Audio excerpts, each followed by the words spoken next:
Hi guys, ಎಲ್ರಿಗೂ ನಮಸ್ಕಾರ. Welcome to V studio. Yes, ನೆನ್ನೆ ಒಂದು ವಿಡಿಯೋನ ಪೋಸ್ಟ್ ಮಾಡಿದ್ದೆ. ಲೈಕ್ ರಕ್ಷಿತಾ ಶೆಟ್ಟಿ ಮತ್ತೆ ನಮ್ಮ ಗಿಲ್ಲಿ ಅವರು ಕ್ವಾಟ್ಲೆ ಕಿಚನ್ ಅಲ್ಲಿ ಕ್ಲಿಕ್ ಮಾಡಿಸ್ಕೊಂಡಿರುವಂತಹ ಫೋಟೋನ ರಕ್ಷಿತಾ ಶೆಟ್ಟಿ ತನ್ನ ಇನ್ಸ್ಟಾಗ್ರಾಮ್ ಪೋಸ್ಟ್ ಅಲ್ಲಿ ಹಾಕೊಂಡಿದ್ದಾಳೆ. ಸೊ ಅದಕ್ಕೆ ಬಂದಂತಹ ಕಮೆಂಟ್ಸ್ ಗಳ ಬಗ್ಗೆ ಮಾತಾಡೋಣ ಅಂತ ಹೇಳಿ ಒಂದು ವಿಡಿಯೋನ ಪೋಸ್ಟ್ ಮಾಡಿದ್ದೆ. ಆ ವಿಡಿಯೋದಲ್ಲಿ 2 ಕಮೆಂಟ್ ಬಗ್ಗೆ ನಾನು ಮಾತಾಡಿದ್ದೆ. ಲೈಕ್ ಆ ಫೋಟೋದಲ್ಲಿ ಕಾವ್ಯ ಶೈವ ಅವ್ರ ಬಗ್ಗೆನೂ ಕೂಡ ಒಂದು ಕಮೆಂಟ್ ಹಾಕಿದ್ರು. ಏನಂತ ಅಂದ್ರೆ, ಕಾವ್ಯ ಈಗ ಆಲ್ರೆಡಿ ಕ್ಲಿಪ್ಸ್ನೆಲ್ಲ ತರಿಸ್ಕೊಂಡಿದ್ದಾಳೆ. ಶೂಟಿಂಗ್ ಸ್ಪಾಟ್ ಅಲ್ಲಿ ನಡೀತಿದ್ದಂತಹ ಕ್ಲಿಪ್ಸ್ನೆಲ್ಲ ತರಿಸ್ಕೊಂಡು ಕಾವ್ಯ ಗೊತ್ತಾಗಿದೆ ಲೈಕ್ ರಕ್ಷಿತಾ ಶೆಟ್ಟಿನೇ ಫೋರ್ಸ್ಫುಲಿ ಗಿಲ್ಲಿನ ಕರ್ಕೊಂಡು ಹೋಗಿ ಫೋಟೋ ಇಡ್ಸ್ಕೊಂಡಿರೋದು ಅಂತ ಹೇಳಿ ಕಾವ್ಯಗ್ ಗೊತ್ತಾಗಿದೆ. ನೀನ್ ಕಾವ್ಯ ಮತ್ತೆ ಗಿಲ್ಲಿ ಅವರ ಸೆಂಟ್ರಲ್ ಬರ್ಬೇಡ, ಕಾವ್ಯನ ಗಿಲ್ಲಿನ ದೂರ ಮಾಡೋದ್ ನಿನ್ ಕೈಯಲ್ಲಿ ಆಗಲ್ಲ, ಬೇಕಂತಾನೆ ನೀನ್ ಈ ರೀತಿ ಮಾಡ್ತಿದ್ಯಾ ಅಂತ ಹೇಳಿ ಒಂದಷ್ಟು ಜನ ಕಮೆಂಟ್ ಗಳನ್ನ ಹಾಕಿದ್ರು. ಸೊ ಅದ್ರ ಬಗ್ಗೆ ಮಾತಾಡೋಣ ಅಂತ ಹೇಳಿ ವಿಡಿಯೋನ ಮಾಡಿ ಹಾಕಿದ್ದೆ. ಏನಂತ ಹೇಳಿದೀನಿ ಅಂದ್ರೆ, ಲೈಕ್ ಕಾವ್ಯಗೆ ಅಷ್ಟು ಚೀಪ್ ಮೆಂಟಾಲಿಟಿ ಇಲ್ಲ. ಜಸ್ಟ್ ಒಂದು ಫೋಟೋಗೋಸ್ಕರ ಇಡೀ ಸೆಟ್ ಅಲ್ಲಿ ನಡೆದಿದ್ದಂತಹ ಕ್ಲಿಪ್ಸ್ ನಲ್ಲೆಲ್ಲ ತಗೊಂಡು ಸರ್ಚ್ ಮಾಡಿ ಯಾರ್ದು ತಪ್ಪು ಯಾರ್ದು ಸರಿ ಅಂತ ಹೇಳಿ ತಿಳ್ಕೊಳ್ಳೋಷ್ಟು ಪುರ್ಸೊತ್ತು ಇರೋದಿಲ್ಲ, ಹಾಗೆ ಅಷ್ಟು ಚೀಪ್ ಮೆಂಟಾಲಿಟಿ ಕೂಡ ಇರೋದಿಲ್ಲ ಅಂತ ಹೇಳಿ ನಾನು ಕಾವ್ಯ ಅವರ ಪರಾನೇ ನಾನು ಮಾತಾಡಿದ್ದೀನಿ. ಕಾವ್ಯ ಅವ್ರಿಗೆ ನೆಗೆಟಿವ್ ಆಗೋ ರೀತಿ ನಾನು ಯಾವುದೇ ರೀತಿಯಾದಂತಹ ಮಾತುಗಳನ್ನ ಆ ವಿಡಿಯೋದಲ್ಲಿ ನಾನು ಹಾಡಿಲ್ಲ. ಅಂಡ್ ಇನ್ನೊಂದು ಕಮೆಂಟ್ ಜಾಸ್ತಿ ಏನ್ ಬಂದಿದ್ದು ಅಂತಂದ್ರೆ, ರಕ್ಷಿತಾ ಶೆಟ್ಟಿ ಫೋರ್ಸ್ಫುಲಿ ಕರ್ಕೊಂಡು ಹೋಗಿದ್ದಾಳೆ, ರಕ್ಷಿತಾ ಶೆಟ್ಟಿ ಫೋರ್ಸ್ಫುಲಿ ಕರ್ಕೊಂಡು ಹೋಗಿದ್ದಾಳೆ ಅಂತೆಲ್ಲ ಹೇಳಿ ಕಮೆಂಟ್ ಗಳನ್ನ ಹಾಕಿದ್ರು. ಅಂಡ್ ಮತ್ತೊಂದು ಕಮೆಂಟ್ ಏನು ಅಂತಂದ್ರೆ, ಗಿಲ್ಲಿ ಏನಕ್ಕೆ ಕ್ವಾಟ್ಲೆ ಕಿಚನ್ ಸೆಟ್ಗೆ ಹೋಗಿದ್ದ, ಅದ್ರ ಬಗ್ಗೆ ಕ್ಲಾರಿಟಿ ಕೊಡಿ ಅಂತಲೂ ಸಹ ಸಾಕಷ್ಟು ಜನ ಕೇಳಿದ್ರು. ಸೊ ಅದ್ರ ಬಗ್ಗೆ ಮಾತಾಡ್ಕೊಂಡು ನಾನು ವಿಡಿಯೋ ಮಾಡಿರೋದು ಅಷ್ಟೇ. ಯಾರ ಪರನೂ ಮಾತಾಡಿಲ್ಲ, ಯಾರ ವಿರೋಧನೂ ನಾನು ಆ ವಿಡಿಯೋದಲ್ಲಿ ಮಾತಾಡಿಲ್ಲ. ಬಟ್ ನನಗೆ ಆ ವಿಡಿಯೋಗೆ ಬಂದಿರುವಂತಹ ಕಮೆಂಟ್ಸ್ಗಳು ಏನಪ್ಪಾ ಅಂದ್ರೆ, ರಕ್ಷಿತಾ ಶೆಟ್ಟಿ ಫೋರ್ಸ್ಫುಲಿ ಕರ್ಕೊಂಡು ಹೋಗಿದ್ದಾಳೆ, ರಕ್ಷಿತಾ ಶೆಟ್ಟಿ ಫೋರ್ಸ್ಫುಲಿ ಕರ್ಕೊಂಡು ಹೋಗಿದ್ದಾಳೆ ಗಿಲ್ಲಿನ ಫೋಟೋ ಇಡ್ಸ್ಕೊಳ್ಳೋದಕ್ಕೆ, ಬೇಕಾದ್ರೆ ಅದ್ರ ವಿಡಿಯೋ ಕೂಡ ಸೋಷಿಯಲ್ ಮೀಡಿಯಾದಲ್ಲಿ ಸಿಗುತ್ತೆ, ನೋಡಿ ನೋಡಿ ನೋಡಿ ಅಂತ ಸಾಕಷ್ಟು ಜನ ಕಮೆಂಟ್ಸ್ಗಳನ್ನ ಹಾಕ್ತಿದ್ರು. ಸೊ ನನಗೂ ಕೂಡ ಆ ವಿಡಿಯೋ ಸಿಕ್ತು, ನಾನು ಕೂಡ ಆ ವಿಡಿಯೋನ ನೋಡಿದೆ. ಆ ವಿಡಿಯೋನ ನಾನು ಇವಾಗ ಪ್ಲೇ ಮಾಡ್ತೀನಿ, ನೀವು ಕೂಡ ನೋಡ್ಕೊಳ್ಳಿ. ಯಾಕಂದ್ರೆ ನಾನು ವಿಡಿಯೋ ಪ್ಲೇ ಮಾಡ್ದಿರಾ ಹಾಕಿದ್ರೆ ಸಾಕಷ್ಟು ಜನ ಕೇಳ್ತೀರಾ ವಿಡಿಯೋ ಹಾಕಿ ವಿಡಿಯೋ ಹಾಕಿ ವಿಡಿಯೋ ಹಾಕಿ ಅಂತ. ನಾನು ಕಮೆಂಟ್ ಸೆಕ್ಷನ್ ಅಲ್ಲಿ ತಿಳಿಸ್ತೀನಿ ನಿಮಗೆ, ಎಷ್ಟೋ ಜನ ಕಮೆಂಟ್ ಸೆಕ್ಷನ್ ಅಲ್ಲಿ ತಿಳಿಸಿದ್ದೀನಿ ನಾನು. ಲೈಕ್ ವಿಡಿಯೋಗಳು ಹಾಕಿದ್ರೆ, ಲೈಕ್ ಶೋದು ಕ್ಲಿಪ್ಸ್ಗಳದ್ದು ವಿಡಿಯೋ ಏನಾದರೂ ಹಾಕಿದ್ರೆ ಕಾಪಿರೈಟ್ ಬರೋ ಚಾನ್ಸಸ್ ಇರುತ್ತೆ. ನಮಗೆ ವಿಡಿಯೋನೇ ಡಿಲೀಟ್ ಆಗುವಂತಹ ಚಾನ್ಸಸ್ ಕೂಡ ಇರುತ್ತೆ, ಅಥವಾ ನಮ್ಮ ಚಾನಲ್ಗೂ ಎಫೆಕ್ಟ್ ಆಗುವಂತಹ ಚಾನ್ಸಸ್ ಇರುತ್ತೆ. ಸೊ ಅದಕ್ಕೆ ವಿಡಿಯೋಸ್ಗಳನ್ನ ಹಾಕಕ್ಕೆ ಹೋಗಲ್ಲ. ಬಟ್ ಇವಾಗ ವಿಡಿಯೋನ ಹಾಕ್ತೀನಿ, ಜಸ್ಟ್ ಒಂದು 20 ಸೆಕೆಂಡ್ ಕ್ಲಿಪ್ನ ಇಲ್ಲೊಂದು ಹಾಕೊಂಡು ಹೋಗ್ತೀನಿ, ಬೇಕಾದ್ರೆ ನೀವೇ ನೋಡ್ಕೊಳ್ಳಿ.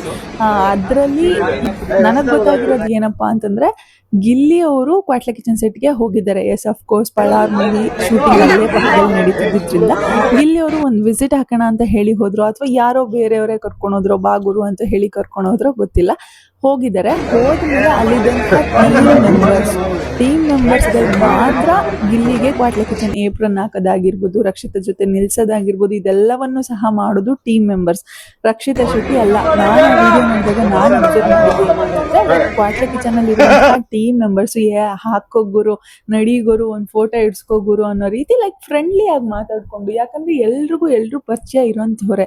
ನಮಗೆ ಗೊತ್ತಿರುವ ಹಾಗೆ ಗಿಲ್ಲಿ ಕ್ವಾಟ್ಲೆ ಕಿಚನ್ ಸೀಸನ್ 1 ಅಲ್ಲಿ ಕಾಣಿಸ್ಕೊಂಡಿದ್ರು.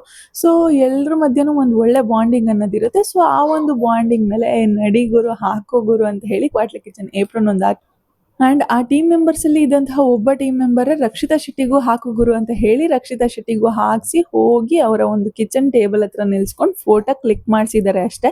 ರಕ್ಷಿತಾ ಶೆಟ್ಟಿ ಫೋರ್ಸ್ಫುಲಿ ಕರ್ಕೊಂಡು ಹೋಗಿರೋದಲ್ಲ. ಆ ವಿಡಿಯೋನ ನಾನು ಸಹ ನೋಡಿದೆ, ಗಿಲ್ಲಿ ಯಾವ ರೀತಿ ಮಾತಾಡ್ತಿದ್ದಾರೆ ಅಂಡ್ ರಕ್ಷಿತಾ ಶೆಟ್ಟಿ ಯಾವ ರೀತಿ ರಿಯಾಕ್ಷನ್ ಕೊಡ್ತಿದ್ದಾಳೆ ಎಲ್ಲವನ್ನು ಸಹ ನೋಡಿದೆ. ರಕ್ಷಿತಾ ಶೆಟ್ಟಿ ಫೋರ್ಸ್ಫುಲಿ ಕರ್ಕೊಂಡು ಹೋಗಿರೋದಲ್ಲ, ಇದು ಟೀಮ್ ಮೆಂಬರ್ಸ್ ಎಲ್ಲ ಸೇರ್ಕೊಂಡು ಮಾಡಿರೋದು ಅಷ್ಟೇ ಇದು.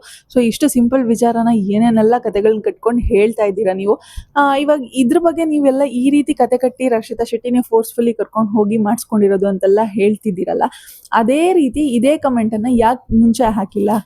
ಇಷ್ಟು ಸಿಂಪಲ್ ವಿಚಾರಕ್ಕೆ ಇಷ್ಟೆಲ್ಲ ಮಸಾಲೆ ಹಾಕಿ ಕತೆ ಕಟ್ಟಿ ಹೇಳ್ತಾ ಇದ್ದೀರಾ ಅಲ್ವಾ. ಅಂಡ್ ಇದೇ ರೀತಿ ಗಿಲ್ಲಿ ಚಿತ್ತಾರ ಅವಾರ್ಡ್ಸ್ ಅಲ್ಲಿ ಅವಾರ್ಡ್ ತಗೊಳಕ್ ಹೋಗಿರ್ತಾನೆ. ಅವಾರ್ಡ್ ತಗೊಳಕ್ ಹೋಗ್ಬೇಕಾದ್ರೆ ಸ್ಟೇಜ್ ಮೇಲೆ ಅಕುಲ್ ಅವರು ಒಂದಷ್ಟು ಕಿಚಾಯಿಸ್ತಾರೆ ಗಿಲ್ಲಿನ, ಏನ್ ಮಗ ಹಂಗೆ ಮಗ ಹಿಂಗೆ ಮಗ ಅನ್ಕೊಂಡು ಕಿಚಾಯಿಸ್ತಿರ್ತಾರೆ. ಹಾಗೆ ಒಂದಷ್ಟು ಡೈಲಾಗ್ಸ್ ಹೇಳಕ್ ಹೇಳ್ತಾರೆ. ಗಿಲ್ಲಿ ಅವ್ರು ಎಸ್, ಆಫ್ ಕೋರ್ಸ್ ಸ್ಪಾಂಟನಿಟಿ ತುಂಬಾನೇ ಚೆನ್ನಾಗಿದೆ, ಡೈಲಾಗ್ಸ್ ಅನ್ನು ಸಹ ಗಿಲ್ಲಿ ಹೇಳ್ತಾರೆ. ಬಟ್ ಹೇಳಿದ್ದಾದ್ಮೇಲೆ ಗಿಲ್ಲಿ ಅವ್ರು ಒಂದು ಮಾತೆ ಹೇಳ್ತಾರೆ, ಅಣ್ಣ ಈ ಅವಾರ್ಡ್ ನಿಂಗೆ ವಾಪಸ್ ಕೊಟ್ಬಿಡ್ತೀನಿ, ನನ್ನ ಬಿಟ್ಬಿಡೋಣ ಅಂತ ಹೇಳಿ ಹೇಳ್ತಾರೆ. ಅವಾಗ ಯಾಕೆ ನೀವು ಗಿಲ್ಲಿಗೆ ಅವಾರ್ಡ್ ತಗೊಳ್ಳೋದಕ್ಕೆ ಇಷ್ಟ ಇಲ್ಲ, ರಿಟರ್ನ್ ಕೊಡ್ತೀನಿ ಅಂತಿದ್ದಾನೆ, ಬಟ್ ಆದರೂ ಕೂಡ ಇವರು ಫೋರ್ಸ್ಫುಲಿ ಕೊಡ್ತಿದ್ದಾರೆ ಅಂತ ಹೇಳಿಲ್ಲ. ಇವಾಗ ಮಾತ್ರ ರಕ್ಷಿತಾ ಶೆಟ್ಟಿಗೆ ಇಷ್ಟ ಇರೋದಕ್ಕೆ ಗಿಲ್ಲಿನ ಫೋರ್ಸ್ಫುಲಿ ಕರ್ಕೊಂಡು ಹೋಗಿ ಇವಳು ಫೋಟೋ ಕ್ಲಿಕ್ ಮಾಡಿಸ್ಕೊಂಡಿದ್ದಾಳೆ, ಗಿಲ್ಲಿಗೆ ಇಷ್ಟ ಇಲ್ಲ.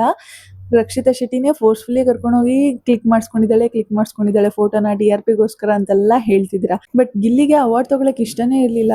ಅಕುಲ್ ಅವರು ಫೋರ್ಸ್ಫುಲಿ ಅವಾರ್ಡ್ನ ಕೊಟ್ಬಿಟ್ರು ಅಂತ ಯಾಕೆ ಹೇಳಿಲ್ಲ ಅವತ್ತಿಂದ. ಲೈಕ್ ತುಂಬ ಸಿಂಪಲ್ ವಿಚಾರ ಇದು. ಅವ್ರವ್ರ ಮಧ್ಯೆ ಏನೂ ಇಲ್ಲ, ಅವರೆಲ್ಲ ತುಂಬ ಫ್ರೆಂಡ್ಸ್ ಆಗಿ ಕ್ಲೋಸ್ ಆಗಿ ತುಂಬ ಚೆನ್ನಾಗಿದ್ದಾರೆ. ಬಟ್ ನಾವುಗಳು ಇಲ್ಲಿದ್ದೀರಲ್ಲ, ರಕ್ಷಿತಾ ಶೆಟ್ಟಿ ಫ್ಯಾನ್ಸ್ ಅಂತ, ಗಿಲ್ಲಿ ಫ್ಯಾನ್ಸ್ ಅಂತ, ಕಾವ್ಯ ಅವರ ಫ್ಯಾನ್ಸ್ ಅಂತ, ನಮ್ಗಳಿಗೆ ನಾವೇ ತಲೆ ಹುಳ ಬಿಟ್ಕೊಂಡು ಕಿತ್ತಾಡ್ಕೊಂಡು ಎಸ್ ಬಿಗ್ ಬಾಸ್ ಅಲ್ಲಿ ಇದ್ರು ಒಬ್ರು ಕಂಡ್ರೆ ಒಬ್ರಿಗೆ ಆಗ್ತಿತ್ತು, ಒಬ್ರು ಕಂಡ್ರೆ ಒಬ್ರಿಗೆ ಆಗ್ತಿರ್ಲಿಲ್ಲ, ಮುಗ್ದೋಯ್ತದು ಬಿಗ್ ಬಾಸ್ ಅನ್ನೋದು. ಹೊರಗಡೆ ಬಂದು ಅವರ ಜೀವನನ ಅವ್ರು ತುಂಬ ಚೆನ್ನಾಗಿ ಬಿಲ್ಡ್ ಮಾಡ್ಕೋತಿದ್ದಾರೆ ಎಲ್ರೂ. ಬಟ್ ನಾವುಗಳು ಫ್ಯಾನ್ಸ್ ಇನ್ನೂ ಬಿಗ್ ಬಾಸ್ ಮೂಡಲ್ಲೇ ಇದ್ದೀವಿ. ಬಿಗ್ ಬಾಸ್ ಮನೆಯಲ್ಲಿ ಅವಳು ಹಂಗೆ ಮಾಡಿದ್ಲು, ಇವಳು ಹಿಂಗೆ ಮಾಡಿದ್ಲು. ನೆನ್ನೆ ನೋಡಿದೆ ಕಮೆಂಟಲ್ಲಿ ಗಿಲ್ಲಿಗೆ ಯಾರು ಫೇವರಿಸಮ್ ಮಾಡ್ತಿದ್ರು ಬಿಗ್ ಬಾಸಲ್ಲಿ, ಗಿಲ್ಲಿ ಜೊತೆಯಲ್ಲೇ ಇದ್ಕೊಂಡು ಗಿಲ್ಲಿಗೆ ಬ್ಯಾಕ್ ಸ್ಟ್ಯಾಬಿಂಗ್ ಯಾರು ಮಾಡಿದ್ರು ಎಲ್ಲ ಸಹ ನಮಗೆ ನೆನಪಿದೆ ಅಂತೆಲ್ಲ ಹೇಳ್ತಿದ್ರು. ಎಸ್ ಅಫ್ಕೋರ್ಸ್ ನಮಗೂ ಸಹ ನೆನಪಿದೆ. ಬಟ್ ಆ ಒಂದು ಮೈಂಡ್ ಸೆಟ್ಟಿಂದ ಹೊರಗಡೆ ಬರೋಣ. ಹೊರಗಡೆ ಅವರು ಬಿಗ್ ಬಾಸ್ ಮನೆಯಿಂದ ಬಂದಾಯಿತು, ಇನ್ನೇನು ನೆಕ್ಸ್ಟ್ ಸೀಸನ್ ಶುರು ಆಗ್ತಿದೆ. ಸೊ ನೆಕ್ಸ್ಟ್ ಸೀಸನ್ಗೋಸ್ಕರ ಎಲ್ಲರೂ ವೆಯ್ಟ್ ಮಾಡ್ತಾ ಇದ್ದೀವಿ, ಯಾವಾಗ ಬರುತ್ತೆ ಅಂತ ಹೇಳಿ. ಆಡಿಷನ್ಸ್ ಎಲ್ಲ ಆಗಿದೆ, ಅದರಲ್ಲೂ ಈ ಸತಿ ಕಾಮನ್ ಮ್ಯಾನ್ಸ್ ಬರ್ತಿದ್ದಾರೆ ಅಂತ ಹೇಳ್ತಿದ್ದಾರೆ. ಸೊ ನೋಡೋಣ ಎಂತೆಂಥ ಟ್ಯಾಲೆಂಟ್ ಎಲ್ಲ ಬರ್ತಾರೆ. ಅದ್ರ ಬಗ್ಗೆ ಮಾತಾಡೋಕ್ಕೆ ತುಂಬಾ ವಿಚಾರಗಳು ಸಿಗುತ್ತೆ ಇನ್ಮೇಲೆ. ಬಿಟ್ಬಿಡಿ ಗಿಲ್ಲಿ ಕಾವ್ಯ ರಕ್ಷಿತಾ ಅಂತ ಅನ್ನೋದು ಬಿಟ್ಬಿಡಿ. ಎಸ್ ಅಫ್ಕೋರ್ಸ್ ಏನಾದರೂ ಅವ್ರ ಬಗ್ಗೆ ಒಂದು ಒಳ್ಳೆ ವಿಚಾರ ವಿಡಿಯೋ ಮಾಡಿ ಹಾಕೋ ಥರ ಅಪ್ಡೇಟ್ಸ್ ಏನಾದ್ರು ಅವ್ರು ಕೊಟ್ಟರೆ ಖಂಡಿತವಾಗ್ಲೂ ವಿಡಿಯೋ ಮಾಡಿ ಹಾಕೋಣ, ಖಂಡಿತವಾಗ್ಲೂ ಅದ್ರ ಬಗ್ಗೆ ಮಾತಾಡೋಣ. ಬಟ್ ಅದನ್ನು ಬಿಟ್ಟು ನಾವುಗಳೇ ಜಗಳ ಆಡಿಕೊಂಡು ಗಿಲ್ಲಿ ಜೊತೆ ರಕ್ಷಿತಾಗೆ ಇರೋಕ್ಕೆ ಇಷ್ಟ ಇಲ್ಲ, ರಕ್ಷಿತಾ ಗಿಲ್ಲಿ ಜೊತೆ ಇರೋಕ್ಕೆ ಇಷ್ಟ ಇಲ್ಲ, ರಕ್ಷಿತಾ ಕಾವ್ಯ ಜೊತೆ ಇರೋಕ್ಕೆ ಇಷ್ಟ ಇಲ್ಲ, ಇವಳು ಅವ್ರ ಮಧ್ಯೆ ಬರ್ತಿದ್ದಾಳೆ, ಇವಳು ಇವ್ರ ಮಧ್ಯೆ ಬರ್ತಿದ್ದಾಳೆ ಅಂತೆಲ್ಲ ಹೇಳಿ ನಾವುಗಳು ತಲೆ ಕೆಡ್ಸ್ಕೊಂಡು ಕುತ್ಕೊಂಡಿದ್ದೀವಿ ಅಷ್ಟೇ. ಬಟ್ ಅವ್ರುಗಳಿಗೆ ಅವ್ರವ್ರು ಚೆನ್ನಾಗೇ ಇದ್ದಾರೆ. ಅವರ ಲೈಫಲ್ಲಿ ಏನೇನು ಸಾಧನೆ ಮಾಡಬೇಕು ಅದ್ರ ಕಡೆ ಕಾನ್ಸಂಟ್ರೇಷನನ್ನು ಮಾಡಿಕೊಂಡು ಅವ್ರು ಚೆನ್ನಾಗೇ ಇದ್ದಾರೆ. ಬಟ್ ನಾವುಗಳು ಅವ್ರಿಗೆ ಇವ್ರು ಇಷ್ಟ ಇಲ್ಲ, ಇವ್ರಿಗೆ ಅವ್ರು ಇಷ್ಟ ಇಲ್ಲ ಅಂತ ಅಂದ್ಕೊಂಡು ಇದ್ರ ಬಗ್ಗೆ ಥಿಂಕ್ ಮಾಡ್ಕೊಂಡು ಇದ್ದಲ್ಲೇ ಇದ್ದೀವಿ ಅಷ್ಟೇ. ಸೊ ಆ ಒಂದು ಮೈಂಡ್ ಸೆಟ್ಟಿಂದ ಹೊರಗಡೆ ಬನ್ನಿ. ಲಾಸ್ಟ್ ಸೀಸನಲ್ಲೂ ಸಹ ಇದೇ ಆಗಿತ್ತು. ತ್ರಿವಿಕ್ರಮ್, ಭವ್ಯ ಇವ್ರ ಬಗ್ಗೆ ತುಂಬಾ ತಲೆ ಕೆಡಿಸ್ಕೊಂಡಿದ್ರು. ಬಿಗ್ ಬಾಸಿಂದ ಹೊರಗಡೆ ಬಂದ ಮೇಲೆ ಲೈಕ್ ಅವ್ರ ಶೂಟಿಂಗ್, ಅವ್ರ ಸೀರಿಯಲ್ ಶುರುವಾಯಿತು ಆ್ಯಂಡ್ ಇವರ ಸೀರಿಯಲ್ಲು ಕೂಡ ಶುರುವಾಯಿತು. ಇಬ್ಬರ ಸೀರಿಯಲ್ಲು ಹಾಸನದಲ್ಲೇ ನಡೀತಿದ್ರು ಕೂಡ ಇಬ್ಬರು ಒಬ್ರನ್ನೊಬ್ರನ್ನ ಮೀಟ್ ಮಾಡ್ತಿಲ್ಲ ಅನ್ನೋದೆಲ್ಲ ಭಾರಿ ಚರ್ಚೆ ಆಯಿತು ಅವಾಗ. ಲೈಕ್ ಬಿಗ್ ಬಾಸಲ್ಲಿ ಅಷ್ಟು ಚೆನ್ನಾಗಿದ್ರಲ್ಲ, ಬಿಗ್ ಬಾಸಿಂದ ಹೊರಗಡೆ ಬಂದಮೇಲೆ ಒಂದು ಸತಿನೂ ಕೂಡ ಇವ್ರು ಮೀಟ್ ಆಗ್ತಿಲ್ವಲ್ಲ, ಲೈಕ್ ಇವ್ರು ಇದ್ದಿದ್ದೆಲ್ಲ ಫೇಕ್ ಅನ್ನೋ ರೀತಿ, ಲೈಕ್ ಫ್ಯಾನ್ಸ್ ಎಮೋಷನ್ಸ್ ಜೊತೆನೇ ಆಟ ಆಡ್ಬಿಟ್ರು ಇವರು ಅನ್ನೋ ರೀತಿ ಎಲ್ಲ ಅವರ ವಿಚಾರಕ್ಕೂ ಕೂಡ ತುಂಬಾ ಸದ್ದಾಗಿತ್ತು. ಆ್ಯಂಡ್ ಗಿಲ್ಲಿ ಮತ್ತು ಕಾವ್ಯ ವಿಚಾರ ಕೂಡ ಅದೇ ರೇಂಜ್ಗೆ ಸದ್ದು ಹಾಕ್ತಿತ್ತು. ಬಟ್ ಅವರು ಹೋದಂತಹ ಈವೆಂಟ್ಸ್ಗೆಲ್ಲ ಸ್ವಲ್ಪ ಜೊತೆನಲ್ಲೇ ಹೋದ್ರು, ಮೀಟ್ ಮಾಡ್ತಿದ್ರು, ಕನೆಕ್ಷನನ್ನು ಇಟ್ಕೊಂಡಿದ್ರು. ಸೊ ಅದಕ್ಕೋಸ್ಕರ ಜಾಸ್ತಿ ಸದ್ದಾಗಿಲ್ಲ. ಬಟ್ ಬೇರೆ ರೀತಿ ಯಾವ ರೀತಿ ಸದ್ದಾಗ್ತಿದೆ ಅಂದರೆ ಇವರಿಬ್ಬರು ಮದುವೆನೇ ಆಗ್ಬಿಡ್ತಾರೆ ಅನ್ನೋ ರೀತಿ ಸದ್ದು ಮಾಡ್ತಿದ್ದಾರೆ ಫ್ಯಾನ್ಸ್ಗಳು. ಸೊ ನೋಡುವ, ಅವರಿಬ್ಬರು ಮದುವೆ ಆದರೆ ನಮಗೂ ಖುಷಿನೇ.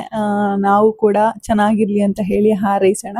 ಆ್ಯಂಡ್ ಗಿಲ್ಲಿ ಪಳಾರ್ ಮೂವಿ ಬರ್ತಿದೆ. ಪಳಾರ್ ಮೂವಿಗೆ ಯಾರೆಲ್ಲ ವೆಯ್ಟ್ ಮಾಡ್ತಿದ್ದೀರಾ, ಆಲ್ರೆಡಿ ಶೂಟಿಂಗ್ ಶುರುವಾಗಿದೆ, ಅದನ್ನು ಕೂಡ ಕಮೆಂಟ್ ಸೆಕ್ಷನಲ್ಲಿ ತಿಳಿಸಿ.